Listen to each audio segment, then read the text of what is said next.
का डेफिनेशन दिया गया था कि अस्थायी भाव वो होता है जो चेंज ना हो, उसका हर नौ रस के एक एक भाव जो होते हैं वो फिक्स है कि वो वही चीज कि ये दो जैसे श्रृंगार रस में रति हमारा फिक्स है, श्रृंगार से बोलते हैं, और हास्य रस में हमारा हास्य जो है वो अस्थायी भाव है। फिर आलम्बन, आलम्बन के बारे में, विभाव के बारे में ये बताया गया था कि कुछ ऐसी चीजें होती हैं जो उसको सहारा देती हैं, उसको करने के लिए स्टार्ट करती हैं, जैसे किस वजह से वो चीजें हुई और किस कारण या किस आकार परिकार में वो सारी चीजें लोगों को दिखाई पड़ती है, मतलब वो एक तरह से माध्यम होती है वो रस को निकालने के लिए, बताने के लिए। तो वो आपका आएगा सेकेंड वाला पार्ट में, विभाव में जो आता है जिसमें आलम्बन और उद्दीपन। आलम्बन मतलब जिस वजह से वो भाव, जिसका सहारा लेकर वो भाव पैदा हो रहा है, और उद्दीपन यानी वो उसको बढ़ाने में, भड़काने में या उस भाव को, उस रस को दिखाने में क्या क्या चीजें प्रेरित कर रही है, वो उद्दीपन में आता है। फिर नेक्स्ट था आपका अनुभव। अनुभव में जब वो रस हम प्रस्तुत करते हैं तो कौन कौन सी हरकतें करते हैं, कौन कौन से एक्ट करते हैं, एक्शन क्या लेते हैं, वो अनुभव में आता है। उसमें आ जाएगा आपका चेहरा कैसे बनता है, चेहरा में क्या क्या परिवर्तन आता है, किस तरीके से उसको प्रस्तुत किया जाता है, वो आपका अनुभव में। संचारी और व्यवहारिक में ये बताया था कि जब कोई भाव को प्रस्तुत किया जाता है तो कई बार ऐसा होता है कि उसमें कभी कभी थोड़ी देर के लिए निगेटिविटी भी आती है, यानी बाधा आती है, फिर वो बाधा से उबर कर फिर अपने भाव तक वो पहुंचता है। तो ये संचारी और व्यवहारिक, ये फिर से क्लियर हो गया। अब हम लोग आज चर्चा करने वाले हैं हास्य रस। तो हास्य रस में हमारा अस्थायी भाव में आप लोग नोट कर लीजिए हास्य। ओके, ये मालूम भी होगा क्योंकि नेचुरली हम जब इसकी परिभाषा पढ़ते हैं तो हास्य ही लिखा हुआ होता है अस्थायी भाव। सेकंड हमारा आता है अस्थायी भाव के बाद जो होगा विभाव में आलम्बन और उद्दीपन। आलम्बन क्या कौन हो सकता है? जब हम हास्य रस को प्रस्तुत करते हैं तो जिस भी इंसान, मतलब कोई ना कोई नायक या नायिका ही होती है जो हास्य रस को प्रस्तुत करे, ठीक है, कोई अदर तो होगा नहीं, थिंग्स कुछ नहीं होता। तो जैसे स्टेज पे अगर हमें परफॉर्म करना है तो कोई नायक या नायिका ही होगी जो उस चीज को प्रस्तुत कर रहा हो।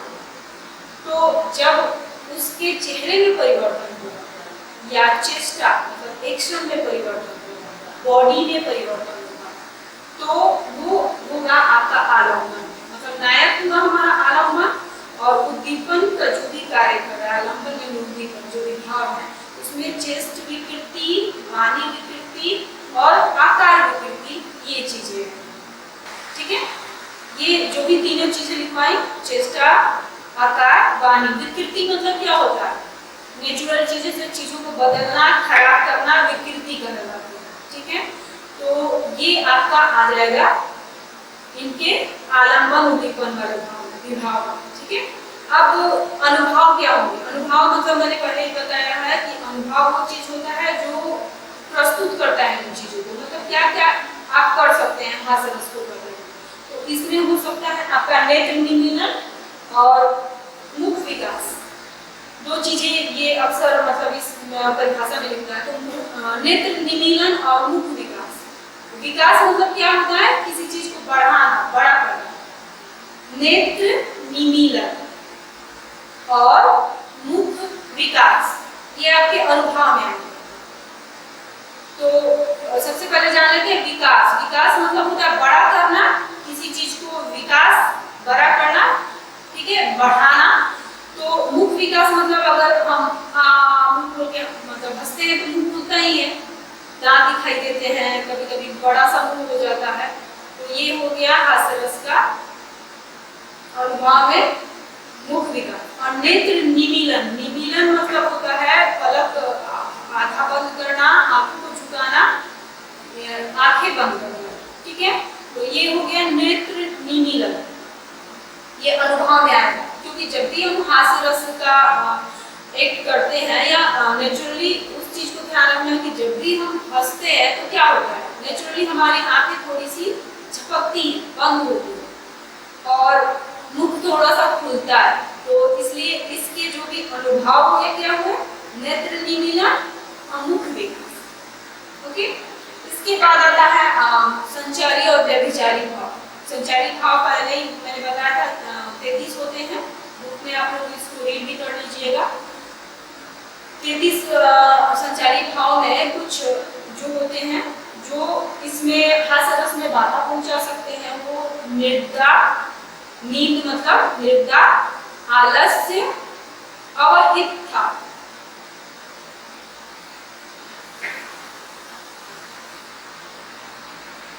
निद्रा मतलब नींद हो गया, आलस्य, आलसी कामचोर इंसान, और अवहितता मतलब हो गया लज्जा, डर, भाव, भय, भय को छुपाना। नेक्स्ट है अब हास्य जो होते हैं, हास्य कितने तरह के हो सकते हैं। ओके, अगला है अब हास्य कितने प्रकार के हो सकते हैं। मतलब हंसने का भी ढंग होता है ना, कोई जोर से ठहाके मार के हंसता है, कोई हल्का सा स्माइल करता है, तो ये प्रकार हो सकते हैं कि नहीं। तो इस आधार पे हास्य रस के भी प्रकार हैं, तो आप लोग नोट कीजिए 6 प्रकार हैं।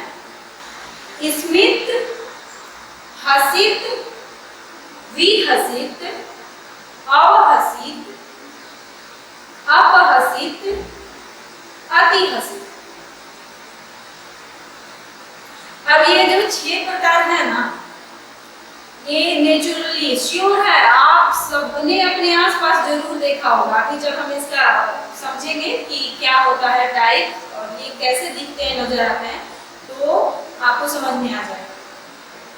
पहला है स्मित, जब हल्की सी स्माइल होठों पे दिखे, जिसमें दांत ना दिखाई दे, वो होता है स्मित। आप इसको स्माइल भी लिख सकते हैं,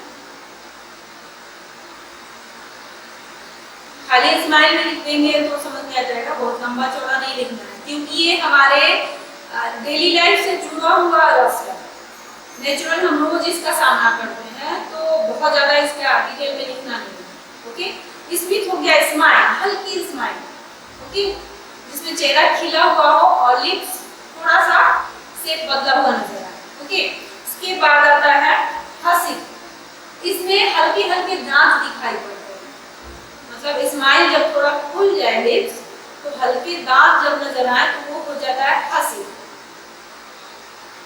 अब आप लोग एक काम करना, आज व्हाट्सएप का या जो भी फेसबुक का चैट बॉक्स जो होता है खोल के देखना, उसमें एक बड़ी सी स्माइली होगी, उसमें दांत नहीं दिख रहा होगा, और एक ऐसी स्माइली जरूर मिलेगी जिसमें टिक बना होगा व्हाइट कलर का, तो आप लोग उसको नाम दे सकते हैं आज से स्मित और हंसी। तो जल्दी सीख लेंगे। ओके, आज काम करते हैं वही, सब लोग थोड़ा सा मेरे को मैसेज करना, तो व्हाट्सएप में कौन स्मित है, कौन हंसित है, कौन अति हंसित है, जरा मैं देखूं आप लोग समझे हो कि नहीं। सिर्फ स्माइली भेजना, उसके सामने उसका नाम लिखते हुए। ओके, थर्ड है विहसित, जब ये तो हुआ दोनों साइलेंट होता है, मतलब जो पहला टाइप लिखा है ना वो साइलेंट हो जाता है, उसमें कोई आवाज नहीं होती, ठीक। एंड थर्ड जो है विहसित, वो थोड़ा सा हल्का सा हंसी की आवाज आएगी, जैसे हल्का, मतलब क्या बोलते हैं उसको, मधुर हंसी बोलते हैं। कई बार आपने किसी को हंसते हुए देखा होगा तो वो बहुत प्यारा लगता होगा, हल्की सी आवाज आती होगी हंसने में, तो वो विहसित की श्रेणी में आता है।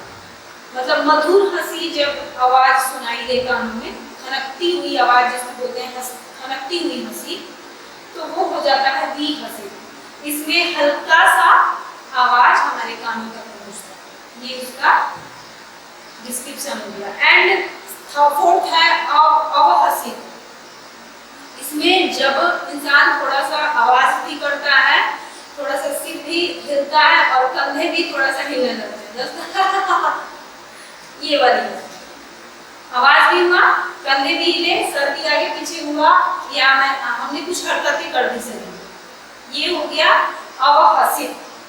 इसमें आप लिख सकते हैं कंधे और सिर हल्का सा हिले और मुख से मधुर आवाज भी सुनाई दे। ये हो गया अवहसित। फिफ्थ नोट कराएं।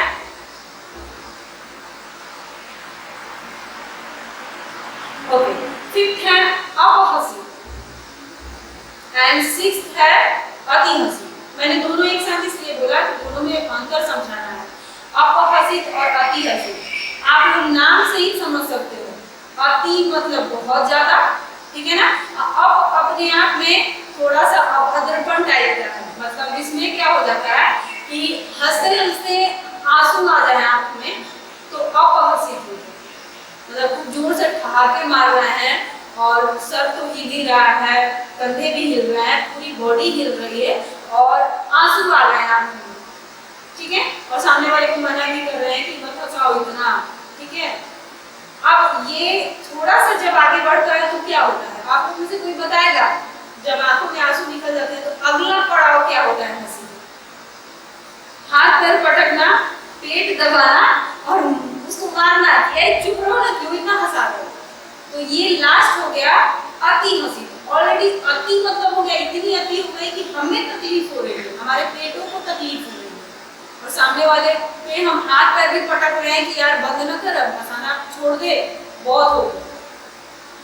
ऑलरेडी ये 6 टाइप आपको क्लियर हो गया।